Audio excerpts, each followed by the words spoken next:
नमस्कार, स्वागत है आपका हमारे चैनल पर। मैं हूं आपके साथ शिप्रा सैनी। आंदोलनजीवी राकेश टिकैत का असली चेहरा एक बार फिर से बेनकाब हुआ है। राकेश टिकैत जो खुद को किसानों के सबसे बड़े हमदर्द बताते हैं, लेकिन राकेश टिकैत कितने फर्जी किसान हैं ये लगातार सामने आ रहा है, ये लगातार खुलासा हो रहा है। सबसे बड़ा सवाल ये है कि कृषि कानूनों को निरस्त कर दिया गया है, लेकिन आंदोलन खत्म करने के लिए वो तैयार नहीं है। इसके अलावा अब निजीकरण के नाम पर देशव्यापी आंदोलन का आह्वान भी राकेश टिकैत की ओर से किया गया है। लेकिन राकेश टिकैत आखिर ये सब कुछ क्यों कर रहे हैं, ये सवाल सबसे बड़ा है और इसका जवाब अब सामने आया है। आपको बता दें, राकेश टिकैत ने 22 नवंबर को दरअसल आईएसआई ऑपरेटिव पीटर फेडरिक और खालिस्तानी मो धालीवाल के साथ एक जूम कॉल अटेंड की थी और इसमें कोई शक नहीं है कि उसके बाद ही उन्होंने ये कहा है कि निजीकरण का विरोध किया जाए। इसके लिए देशव्यापी आंदोलन का आह्वान उनकी तरफ से किया गया है।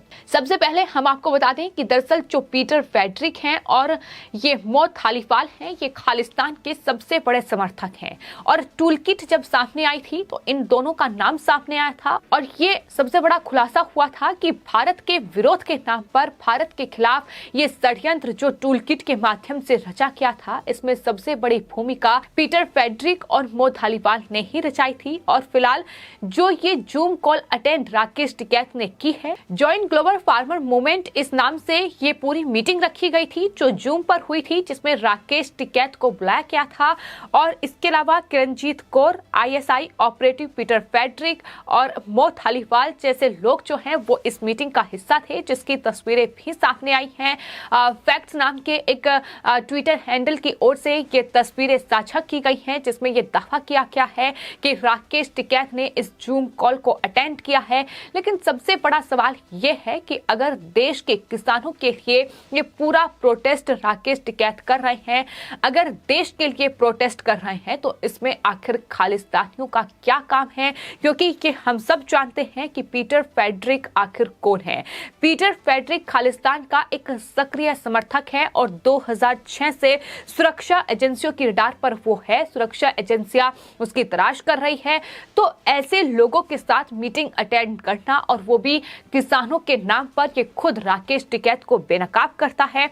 और आपको ये भी बता दें कि 26 जनवरी को जो तांडव राजधानी दिल्ली में हुआ, उसके बाद ग्रेटा थनबर्ग जो कि एक एनवायरमेंटल एक्टिविस्ट हैं, उनकी तरफ से एक टूल किट जो है उनके ट्विटर पर साझा की गई थी और उसके बाद ये एक के बाद एक खुलासे हुए थे कि किस तरीके से भारत में चल रहा ये आंदोलन दरअसल विदेशी फंडिंग से चल रहा है।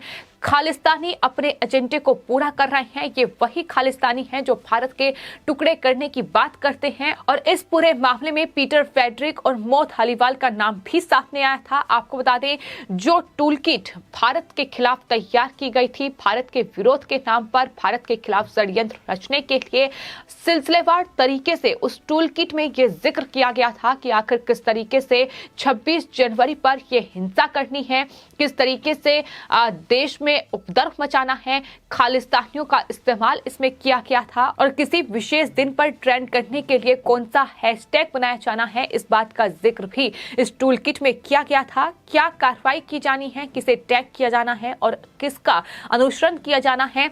यदि हम इस अनुभाग पर ध्यान केंद्रित करते हैं तो हमें प्रतिष्ठित मीडिया हाउस और एक नाम पीटर फेडरिक का मिलता है। ये दिल्ली पुलिस की ओर से ही जानकारी दी गई थी और दिल्ली पुलिस ने जो जानकारी दी थी उसमें न सिर्फ पीटर फेडरिक बल्कि इसके अलावा मो धालीवाल का नाम भी सामने आया है। मो धालीवाल खुद अपने फेसबुक अकाउंट पर यह पोस्ट कर चुके हैं। कैप्शन में उनके लिखा था कि मैं खालिस्तानी हूं और इन लोगों के साथ राकेश टिकैत मीटिंग कर रहे हैं। तो साफ तौर पर समझ में आ रहा है कि कृषि कानूनों के रद्द करने को लेकर जो आंदोलन राकेश टिकैत और ये तमाम आंदोलनजीवी चला रहे थे, आखिर उसकी सच्चाई क्या है, आखिर क्यों वो आंदोलन अभी भी जारी है। क्योंकि इसमें देश के खिलाफ षड्यंत्र है, इसमें प्रधानमंत्री के खिलाफ षड्यंत्र है, इसमें देश को बदनाम करने का सबसे बड़ा षड्यंत्र रचा जा रहा है। खालिस्तानियों के एजेंडे को पूरा करने का काम राकेश टिकैत और ये तमाम आंदोलनजीवी कर रहे हैं। क्योंकि ये हमने देखा है कि किस तरीके से किसान आंदोलन के सहारे ही सही लेकिन खालिस्तानी एजेंडा परवान चढ़ा है और खालिस्तानियों ने अपने एजेंडे को पूरा करने के लिए इसमें आंदोलन में कहीं ना कहीं जिस तरीके से फंडिंग की है। सिंघू बॉर्डर से जो तस्वीरें सामने आई हैं वो साफ तौर पर बताती हैं कि किस तरीके से खालिस्तानियों का एजेंडा जो है वो इस आंदोलन की आड़ में चला है। भिंडरवाला की तस्वीरें इस आंदोलन में नजर आई हैं, उनके गुणगान इस आंदोलन में हुए हैं, उन्हें शहीद करार दिया गया है खालिस्तानियों को। तो ये तमाम चीजें बताती हैं कि किस तरीके से विदेशों से ये षड्यंत्र भारत के खिलाफ रचा जा रहा है। और जहां तक बात मौत थालीवाल की है तो आपको बता दें पोएटिक जस्टिस फाउंडेशन का वो को फाउंडर है और ये बड़ा खुलासा हुआ था जो ग्रेटा थनबर्ग ने टूल किट ट्विटर पर जारी की थी। इस टूल किट में भारत सरकार पर दबाव बनाने के लिए कई स्टेप वाइज जो तमाम बातें थी उसका जिक्र किया गया था और इस टूल किट को बनाने के लिए मौत थालीवाल का नाम सामने आया था। मौत थालीवाल दरअसल कनाडा के वैंकूवर के रहने वाले हैं और उनके चाचा खालिस्तानी आतंकी रह चुके हैं जिसे पंजाब पुलिस ने 1984 में एनकाउंटर में मार गिराया था। और इतना ही नहीं, उनकी तरफ से जो आंदोलन किए गए हैं, जो विरोध किए गए हैं, उसमें ये साफ तौर पर कहा गया है कि उनकी असली लड़ाई जो है वो भारत के टुकड़े करना है। तो भारत के टुकड़े करने की बात करने वालों के साथ राकेश टिकैत जूम कॉल करते हैं, ये मीटिंग करते हैं, किसानों के नाम पर ये सब कुछ किया जा रहा है। तो राकेश टिकैत पर कार्रवाई होनी चाहिए, राकेश टिकैत की जांच होनी चाहिए, उनकी संपत्ति की जांच होनी चाहिए। ये तमाम मांग है जो अब देश की आम नागरिक भी कर रहे हैं, देश का असल किसान भी कर रहा है कि राकेश टिकैत आखिर क्या कर रहे हैं। राकेश टिकैत सिर्फ और सिर्फ अपने नाम को चमकाने के लिए देश में अपना नाम किस तरीके से बनाया जाए, किस तरीके से अपने आप को एक किसान नेता नहीं बल्कि एक राजनेता के तौर पर पेश किया जाए, ये तमाम कोशिशें राकेश टिकैत की हैं। और यही वजह है कि राकेश टिकैत अब कोशिश में है कि किसी ना किसी वजह से इस पूरे आंदोलन को वो जारी रखे, पहले किसानों के नाम पर और अब जब किसानों की बात सरकार ने मान ली है, जब कृषि कानूनों को रद्द किया जा चुका है, तो अब निजीकरण के नाम पर ये देशव्यापी आंदोलन को चलाया जाए। लेकिन सवाल यही है कि राकेश टिकैत इस बात का जवाब दे कि भारत के टुकड़े करने वालों का समर्थन आखिर राकेश टिकैत क्यों कर रहे हैं, क्यों आईएसआई एजेंट के साथ वो मीटिंग कर रहे हैं, आखिर क्यों खालिस्तान के सक्रिय जो समर्थक हैं उनके साथ उनकी मीटिंग हो रही है।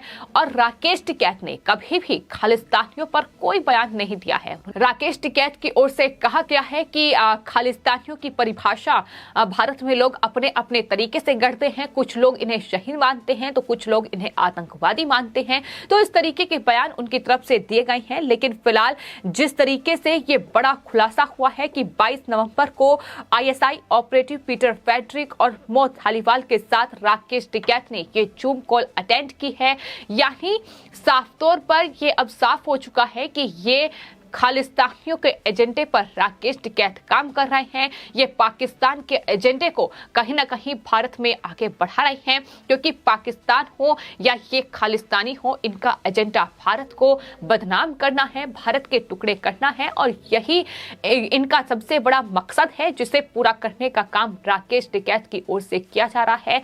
लेकिन अब जब राकेश टिकैत को सरकार ने बड़ा झटका दिया है, कृषि कानूनों को रद्द कर दिया गया है, तो उसके बाद अब राकेश टिकैत एक के बाद एक तमाम कहीं ना कहीं पैतरे अपना रहे हैं कि किस तरीके से इस पूरे आंदोलन को जारी रखा जाए। लेकिन फिलहाल एक के बाद एक खुलासे हो रहे हैं। राकेश टिकैत किस तरीके से विदेशी स्क्रिप्ट पर भारत में कहीं ना कहीं ये पूरा षड्यंत्र रच रहे हैं, भारत में ये आंदोलन चला रहे हैं। और 26 जनवरी लाल किले की हिंसा के बाद टूलकिट को लेकर ये बड़ा खुलासा हुआ था। टूलकिट में तमाम ऐसे नाम सामने आए थे जो साफ तौर पर बताते हैं कि कितने बड़े खालिस्तानी समर्थक हैं। फिर चाहे वो दीप सिद्धू का नाम हो, इकबाल सिंह रागी, तो कभी निकिता, दिशा, शांतनु, ये तमाम वो नाम थे जो टूलकिट में सामने आए थे। और दिल्ली पुलिस ने इस पूरे मामले में छानबीन भी की थी, कई लोगों से पूछताछ भी की जा चुकी है, कई लोगों की गिरफ्तारी भी इस पूरे मामले में हुई थी। और ये साफ तौर पर सामने आया था कि दरअसल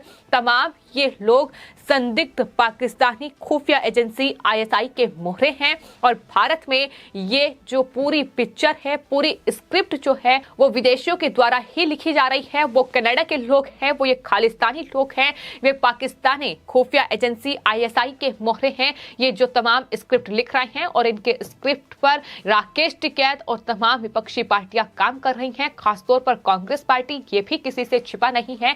तो फिलहाल राकेश टिकैत और इन आंदोलन जीवियों का असली चेहरा बार बार बेनकाब हुआ है। जब जब इन्होंने किसान आंदोलन की आड़ में हिंसा की है, जब जब इन्होंने दलित युवक की हत्या की है, इन्होंने महिलाओं के साथ बलात्कार किए हैं, लगातार इनके असली चेहरे बेनकाब हुए हैं। किसानों के हमदर्द ये खुद को बताते हैं, लेकिन ये सबसे बड़ा खुलासा अब हुआ है कि किस तरीके से पाकिस्तानी खुफिया एजेंसी आईएसआई के जो एजेंट हैं उनके साथ ये मीटिंग करते हैं और इसके अलावा खालिस्तानी समर्थकों के साथ ये मीटिंग कर रहे हैं। किसानों के नाम पर ये सब कुछ हो रहा है। तो ऐसे में कार्रवाई राकेश टिकैत और इन आंदोलन जीवियों पर होनी चाहिए, ये मांग भी लगातार की जा रही है। आपको ये भी बता दें कि बीजेपी नेता हरिनारायण राजभर ने भारतीय किसान यूनियन के नेता राकेश टिकैत को उग्रवादी करार दिया है। उन्होंने कहा है कि कृषि कानूनों के वापस होने से किसानों को नुकसान होगा और खालिस्तानी गुंडों को फायदा होगा। तो